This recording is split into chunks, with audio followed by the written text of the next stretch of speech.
My grandmother, my mother's mother, taught me how to cook at a very, very young age. One of the first things she taught me how to cook was a frittata. And a frittata is made with eggs and anything you have left over in the refrigerator. It was a family favorite of ours when I was growing up.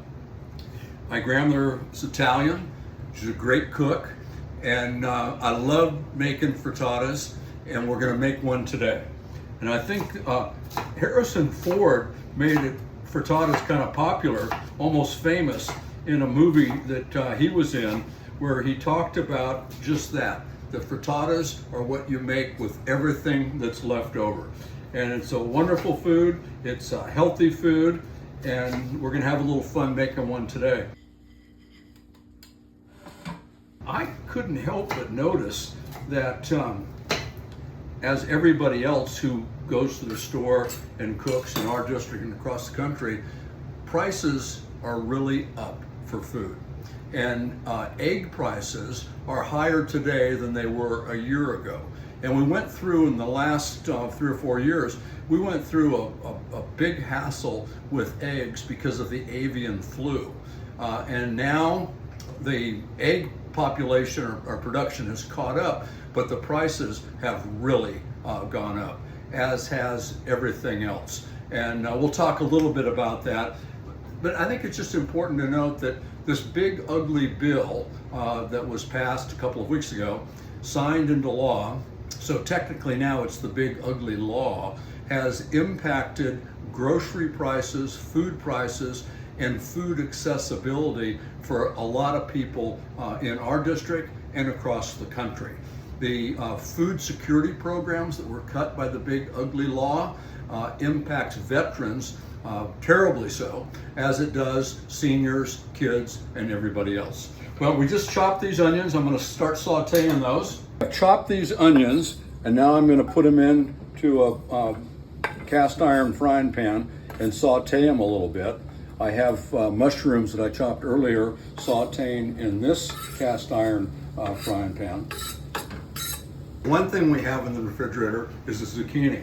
This time of year, there's a lot of zucchini out there. A lot of people with gardens, and they're growing zucchini, sharing it with their neighbors, and that's a good thing. I love zucchini, and zucchini is great in a frittata. So we'll cut this up. I'm going to grate it. I'm going to add a red bell pepper. It not only does it taste good, not only is it healthy, but it provides some nice color. What I like to do is I like to put mine on the burner first and char the outside. Then you can peel the skin off, clean it, and it's a much better texture for the frittata.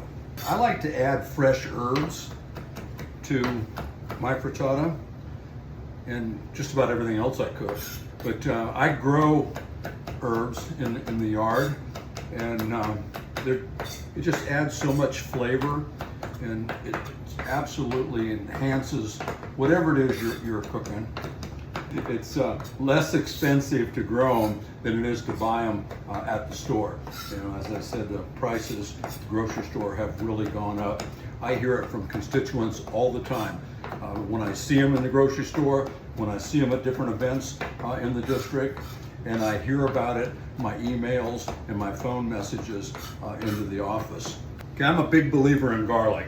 I've even been accused of using too much. And as I say, my grandmother's the one who taught me how to cook.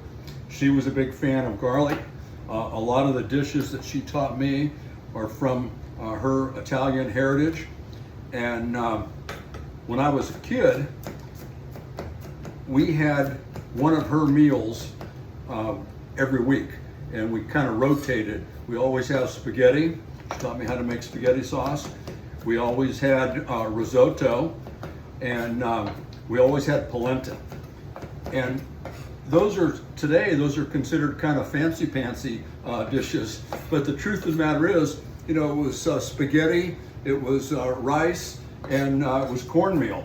So kind of the peasant foods, which just about every foreign country is well versed in those. And every time if we made polenta with red sauce, plenty of garlic. Spaghetti sauce, marinara sauce for the spaghetti, plenty of garlic. And risotto, when you saute the onions, you always saute some garlic to go in with that also. So I'm gonna chop up a lot of garlic and hope it doesn't offend anybody. I'm gonna do a little garnish. You know, I talked a lot about how prices have gone up. It's estimated that American families will pay about $2,400 a year more for groceries this year because of these ill-advised tariffs. Tariffs have really caused problems for a lot of folks. And it's important to remember that tariffs aren't paid by somebody else. They're paid by whomever imports the goods to our country, and then that price is internalized and passed on to consumers. That's why you've got to be very, very careful on what you do with tariff policy. Not only does it affect trade, but affects prices at home. It is in essence a tax on people who buy the goods that are receiving that tariff. So it's been hurting us in a lot of areas. I know that in the district that I'm so honored to represent, we have our biggest trade partner for the wine that's made in not just our district, but in California, is Canada. And the tariff wars, in conjunction with the talk about making Canada a 51st state, has caused Canadians to stop buying our products. And we've got wineries in our district that have spent years trying to build that market, and they lost it overnight. Okay, we're going to do the eggs now. I'm just putting them into a regular bowl, and then I'll whisk them with a little half and half and some salt and pepper. I mentioned earlier that the price of eggs are up 27% higher than this time last year. And the food prices, as we know, are up. A lot of it is an unforced error because of the heavy tariffs. But there's been a lot of unforced errors. The Congressional Budget Office, which is run by the Republicans, staffing it and in charge of it, but professionals, nonpartisan professionals, people who do economic analysis for a living. It's the numbers that we've always gone by. They came out today with a pretty alarming report on how these cuts in the Trump budget are going to affect healthcare, everything from the cost of pharmaceuticals to the issue of healthcare research. That's going to hurt everyone.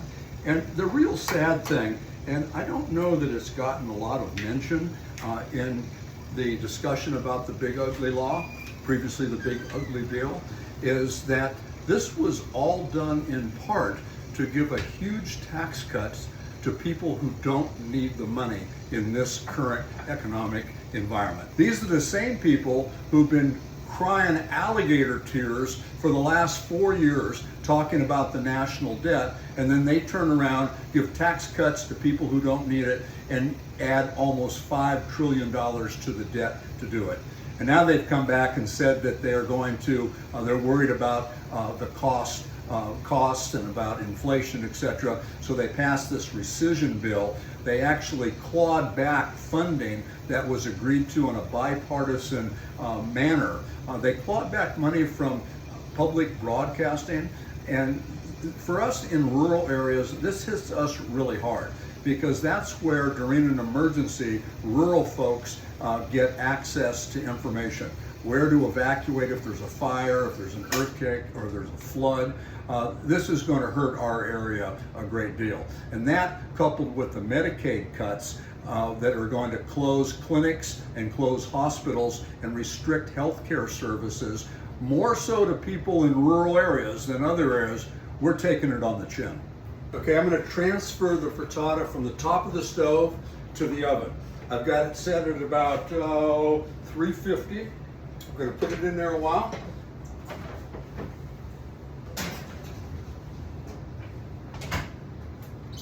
We'll let it finish up, and then we're going to finish it off completely under the broiler. Voila, frittata. With thanks and appreciation and a lot of love to my grandmother.